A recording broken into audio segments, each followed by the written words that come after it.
Hello, welcome to 5 Minutes with Strong Nation. My name is Femi Idowu. I'm the lead pastor for NCC Strong Nation in Stevenage. Today, I would like to talk to you about something I consider quite important. In fact, it's central to our success here on this side of the divide. I believe that every right-thinking Christian wants to make our time count here, but there are a lot of things vying for our attention, and there's always a nagging feeling within ourselves how to prioritize what we do here. In this age where you have all sorts of things being pumped through social media into all devices that we own, there's no shortage of gurus that come with solutions, both philosophical and psychological. But I like to approach it from the Christian point of view, or if you like, from the spiritual point of view. We must always know that we are first and foremost spirits, and then we live in a body and we have a soul. At least that's what Genesis chapter 2 verse 7 tells us. James 2:26 says that the body without the spirit is dead, so is faith without work. So that sets the tone for me. I like to look at things from a spiritual point of view. I believe, as complex as this question is we really boil it down, the answer is simple, although it might not be easy. And there are three main priorities that we need to consider ourselves with.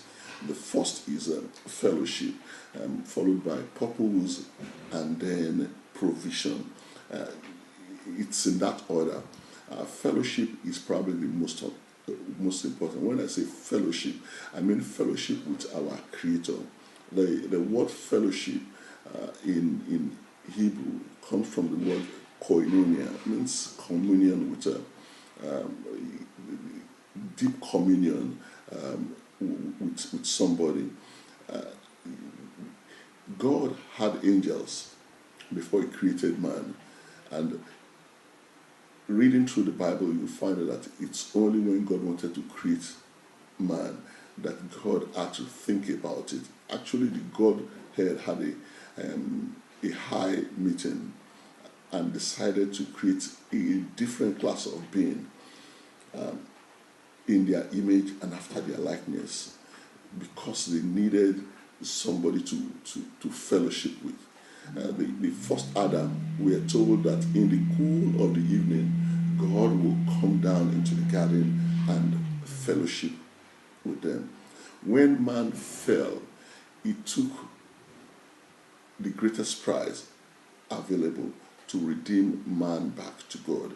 This tells me that in the heart of every man, there's a God-shaped